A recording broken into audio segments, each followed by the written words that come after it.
Hello and welcome to Mindful Wellness. I'm Diane Butera. I'm so glad you found me. We are talking about the feet today. I'm hoping you will find some better grounding, stability, flexibility, balance, and maybe even alleviate some of that pain that you might be experiencing. I know before I started doing these types of movements, I had great difficulty walking in the morning, a little bit of hobbling, definitely some achiness, but I have found that these techniques have really helped me a lot. So in addition to using the pinky ball, which you can find that in another video, here are some other techniques for you. And I really want to give tribute to my teacher, Scott Anderson, for helping me learn so much of this. All right, let's get started. There are 3 arches to your feet: medial arch, lateral arch, transverse arch. So first, let's work on finding some flexibility in the foot. I'd like you to take your opposite hands. Let's cross your left foot on top. I'm going to mirror you here. Left foot on top. Take the top of your foot. Stabilize the bottom of your foot any way you'd like.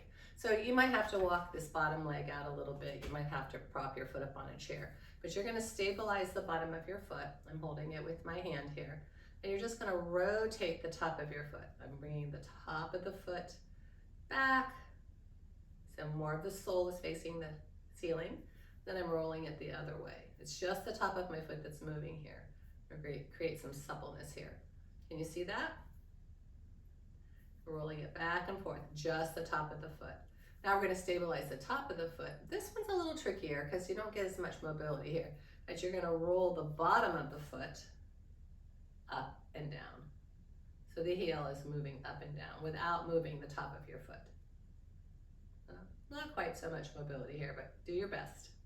Okay, let's do them together. So rolling the top of the foot down, bottom of the foot up, then reverse, top of the foot up, bottom of the foot down. Do that a few times. That should feel really nice. Good. There you go.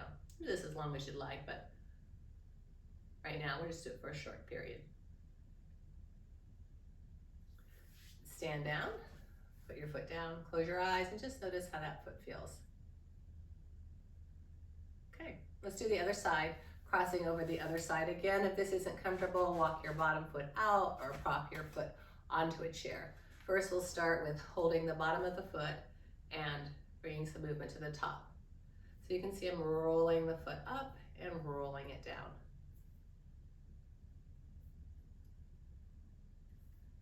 And then we'll work on the bottom, stabilizing the top of the foot. It's not as quite as much movement here, moving the heel up and down the bottom of the foot. Just do your best here.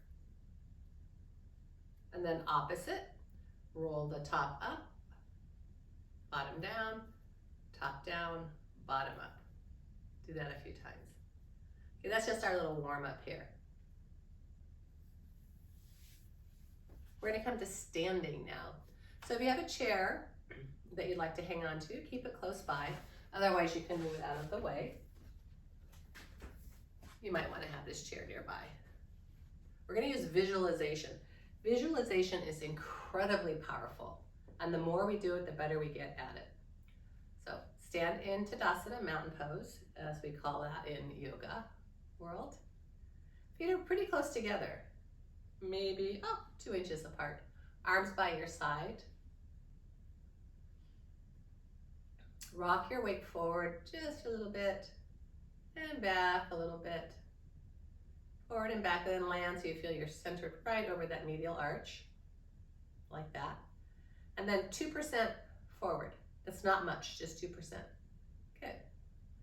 Bring your shoulders up 2 inches, back 2 inches, and shoulder blades down your back 2 inches. We're just doing a little postural reset there, finding your elegant posture.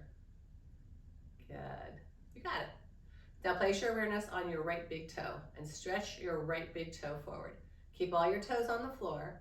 I know it's not as easy as it sounds, but try to reach that big toe forward. Imagine my finger is at the tip of your big toe and you're trying to push it away.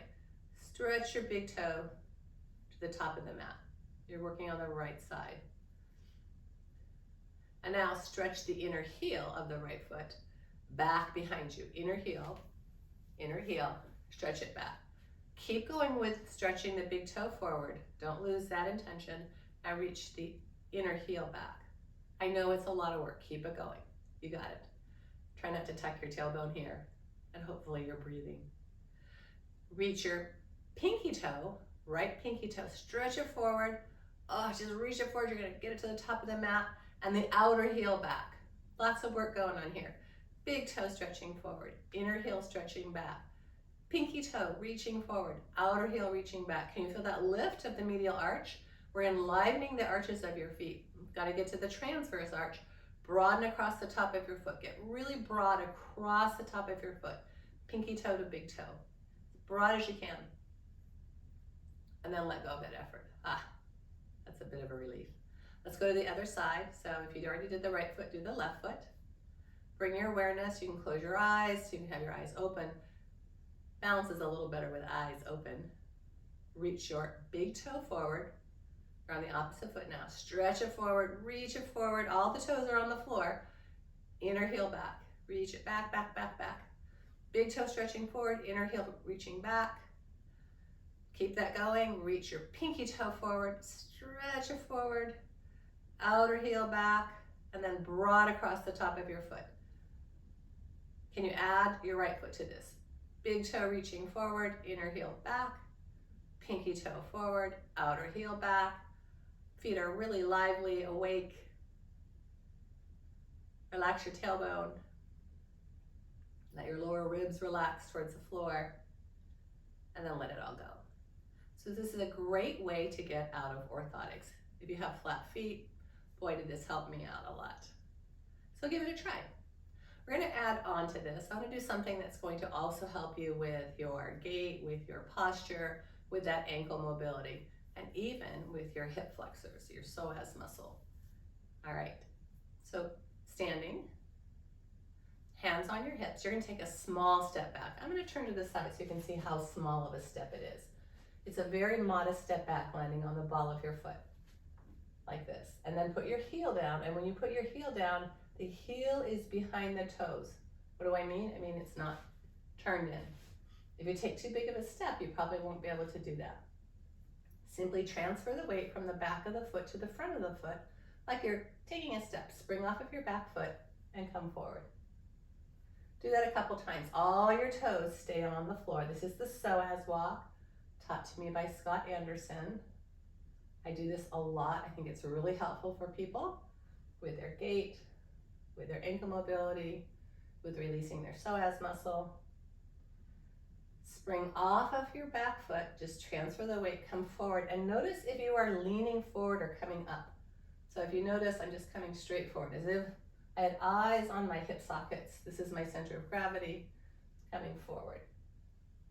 Next time you come forward, stay forward, bend your front knee just a smidge more, not much, and then keep your hips where they are. Maybe you even want to hold your hands, stabilizing the pelvis here. And slowly lengthen your back heel. Reach it way back behind you till it hits the floor. Yeah, like that. And then you're going to sweep your arms up. Right arm, left arm. Drop those lower ribs. If you're not sure what I mean, think about lifting your pubic bone, knitting the ribs, whatever you can do to have your core support you here. Take a nice big inhale into your upper back. Exhale, tip your head, chin tips, look up between your hands. Keep knitting your lower ribs so you have that stability. It'll give you more mobility in the shoulders as well. One more big breath. Exhale your hands down, spring off of your back foot, come forward, and we'll go the other direction.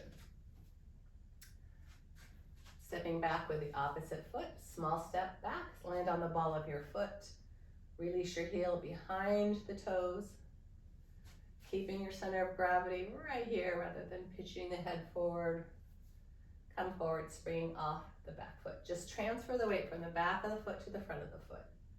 You can see you're getting some ankle mobility here in that front foot.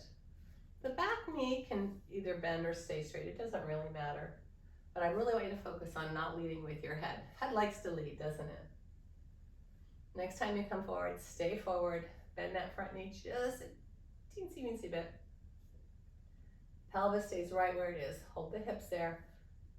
Lengthen the heel to the floor. Reach it right way back there. Good. Knit the lower ribs. Sweep the arms up. Look up between your hands.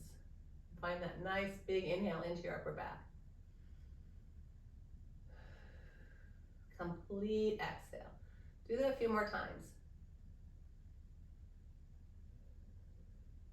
Think about this right psoas muscle lengthening, getting longer. It's a nice big muscle here. Hands to your hips, spring off of your back foot and come forward. It would be great if you could practice this several more times. It might seem a little bit odd, but the more you do it, the more you'll get used to it, and you'll get that relief in your hip flexors. You'll find ankle mobility, you'll find better gait, and it'll work on your posture. That's it for now. Until we meet again, glad to meet you. See you soon.